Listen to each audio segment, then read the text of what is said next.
Hello Yarniversee students, thank you for tuning into my video today. Like always, we have a very special video. Today I am coming here to encourage you to start your crochet journey, or to start any hobby really, because you can use the things that I'm saying, some of the things that I'm saying, some of the advice that I'm giving, you can use it for any other hobby that you want to start.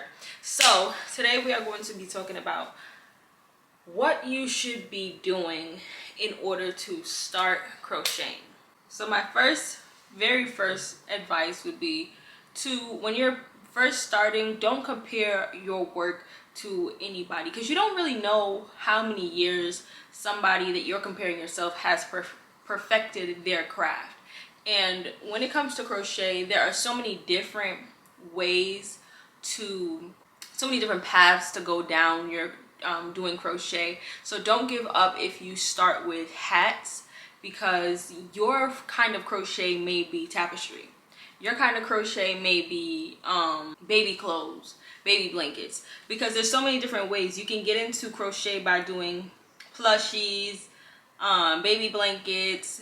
You can go many different paths with crocheting. You can do plushies, you can do crochet blankets, you can do crochet baby clothes, you can do what I do, you can do like clothes, hats, rompers, things of that nature. But you never really know what your niche is if you quit on the first try. If you start crocheting and you get to a point where you don't understand how to do the double crochets, and then you're like, okay, I can't do this. When doing double crochets is really easy, doing half double crochets is really easy. The basics of crochet is really easy. When you get to like the more intricate stuff is where you kind of look at the patterns and you're like, what did it say? But that's the point that I'm at now, where I'm looking at the patterns, and I don't like to read patterns, because most of the work that I do, it comes from the top of my brain, and I just figure it out. Like sometimes I literally just close my eyes and I envision a picture of what I want, or what I want to make. I get an idea, like I close my eyes and I think about it. And for me, I'm able to close my eyes and like picture how many, if I want to do a romper and I want it to be like this shape, I can see in my head how much decreases or increases that I need to do, or what shape I need to make in order for my project to come out. Let me open my eyes back up. For my project to be what I envision it. But that's the point that I'm at now. When you first starting off, you're only going to like know the basics of crochet, and as you develop more in your crochet journey, you're going to be able to figure out how to do things without reading about it, without watching videos. When I got really good at crochet, I was able to learn how to do something by looking at what somebody else did, like looking at their piece and being like, okay, that looks like a double crochet, that looks like half double crochet, and I would go try it out and I would figure out what it was that they were actually doing. And I can also make crochet pieces now by doing it in reverse. Like doing it in reverse, as in, if I've already made something, I want to make something using the same kind of either stitches or increases and decreases. I know how I can use my last project in order to make my new project. But that's just where I am now. So what advice I have for you is to find your niche. And that doesn't mean you have to pick one. You can choose to crochet. Okay, my first advice to you would be to pick a niche. So whatever it is that you really like to do. If you like fashion, then do fashion. If you like pillows, you do pillows. If you like plushies, you do plushies. You're going to pick your niche. And the first thing you kind of want, if you're using patterns, the first thing you're going to want to do is learn the abbreviations for all of the words that crochet patterns usually have. So slip stitch is usually ST. Half double crochet is usually HDC. Double crochet is usually DC. And there's a bunch of different abbreviations to help you out when you're reading patterns, because there's some that are like CH, like change colors or something like that. I don't even know all of them, because again, most of the times I really don't use patterns, but patterns are a good way to start. I'm not gonna lie to you, when I read patterns, if the pattern is too jumbled up together, it's hard for me to stay focused on it. So if you're going to use patterns, look for patterns that have your wording, the wording spaced out, so you don't get confused on what row you're on or what to do. Like for instance, this pattern that I'm showing you here is a pattern for a kind of shirt. So it's a chunky mesh oversized shirt, or an overshirt, not an oversized shirt. But this pattern is written in a way that it's not making your eyes bleed. It's not making you just like, yeah, I don't know how I'm gonna complete this pattern. It has, the wording is very nice. And what they did is they put what row you're on in bold, and they put the words that you're using or the steps that you're taking in that row in a smaller font, so it's clear on what row you're on and what you need to do. Okay, so in this pattern for row 2, it says chain 1, so CH means chain 1, and then it says turn your work, so they use the whole word turn, and then they put 1 CS into that into every stitch. They're saying to chain 1, turn your work, and to put 1 single crochet into every stitch. So the abbreviations are really important when you are learning patterns. Now, when it comes to hooks, you're going to want to find whichever hook works best for you. I usually stick to a 5mm hook, and there is another creator that does crochet that uses she uses a larger hook, like a 10mm hook. I think her name is Khalees, and her work is beautiful. She just uses it because that's what's comfortable for her. So you're just gonna have to figure out what is comfortable for you. Now when you're working with patterns, you're going to want to stick to whatever hook they specify in the pattern, because that's really the only way that your pattern is going to come out exactly how it's seen in the photos. But when you're freestyling and you're making your own custom pieces and you're coming up with your own stuff, you're going to want to find hooks that you're comfortable with. And my advice too is, when I started off with the boys, whatever the hook name is.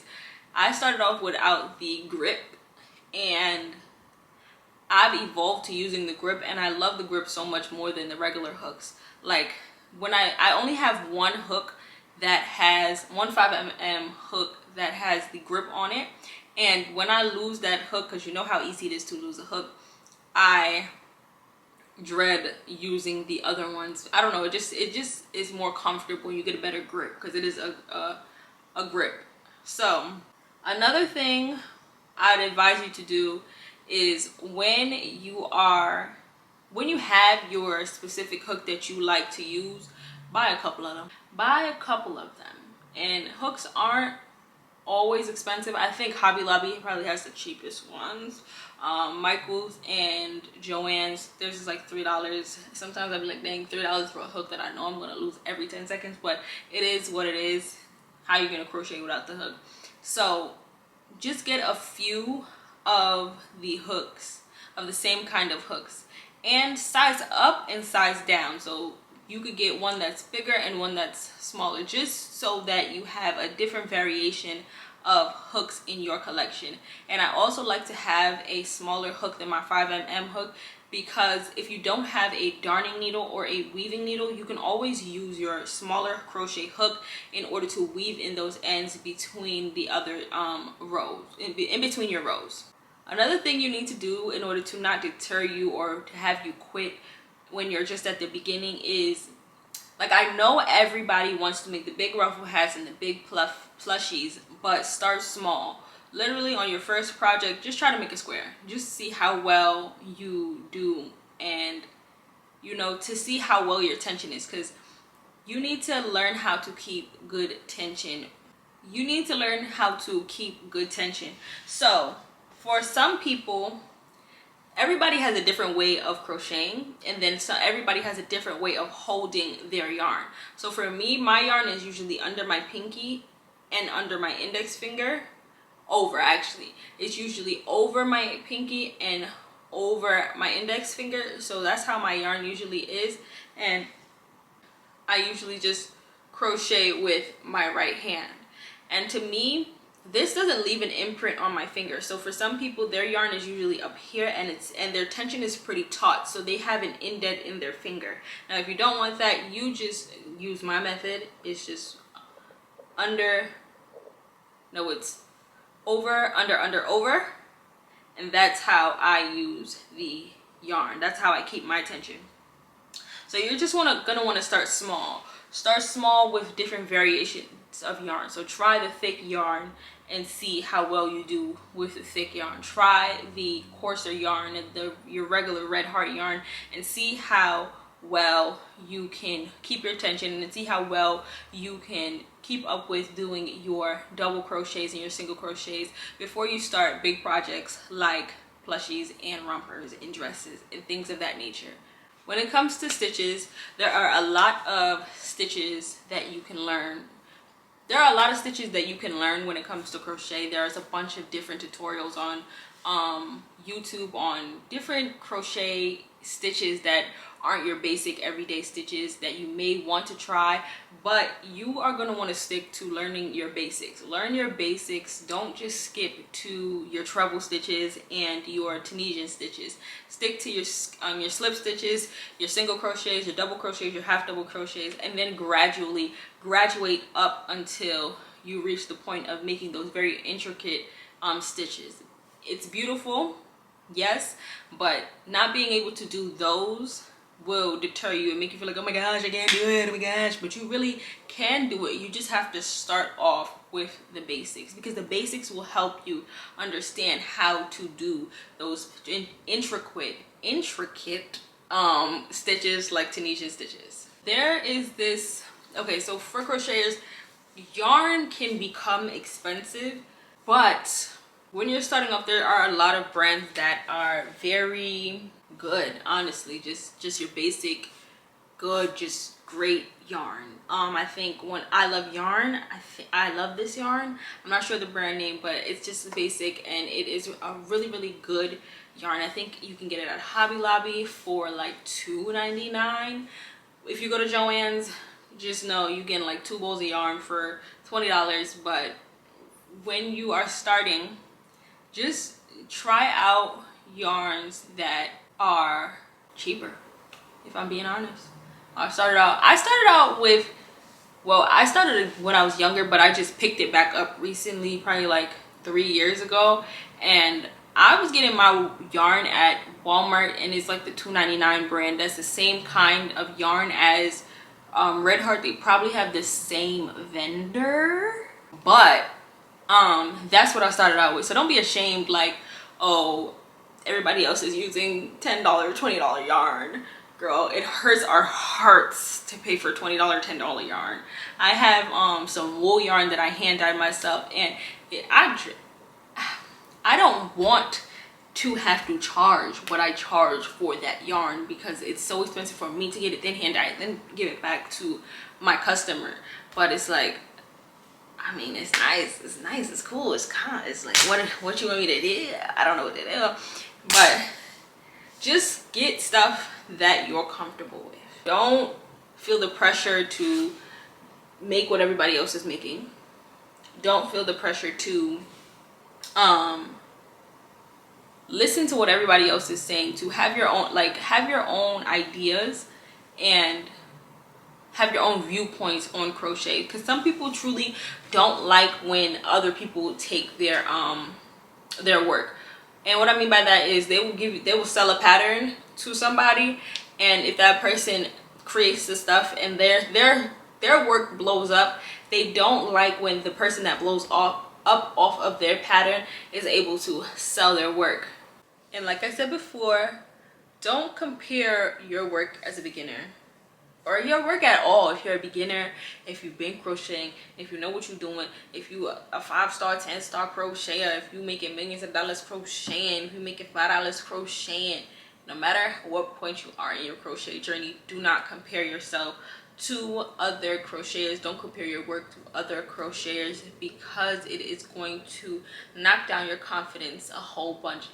Honestly, don't compare yourself to anybody, period. Because if you compare yourself, if I was to compare myself to somebody with a big badoink-a-doink and I don't got a big badoink-a-doink, you know, I got a big badoink. then it would knock down my confidence level. But I don't look at somebody else with a big doink doink and be like, oh, I wish my booty was bigger. I don't. You gotta just be happy with what you got. Because if I wanted a bigger doink doink, I could work for it. But it would take work to get that bigger doink doink. You feel me? So it's gonna take work for you to make a full dress doing crochet. It's gonna take you a little work to doing a full pillow or a full plushie doing crochet. So that's what I have to tell you guys today. I hope you are inspired, and this is some good advice for you to just start your crochet journey. And most of all, stay persistent and practice, because practice makes perfect, and persistence means that you're doing over and over and over again. When you do something over and over and over again and you're getting you're making a difference, you're improving, that's what it's all about. That is all that crochet is about. Having fun and improving your talents, improving your gift. And sometimes I say persistence, but also remember when it's time to take a break, because sometimes my shoulder be on fire and I be trying to do another project even though my shoulder is like, no, we need a break. So learn to have a healthy balance between your hobby and taking care of yourself physically and mentally. So that's all I have for you guys today. Thank you for tuning into my video today. Bye. Love you, Yarniverse students.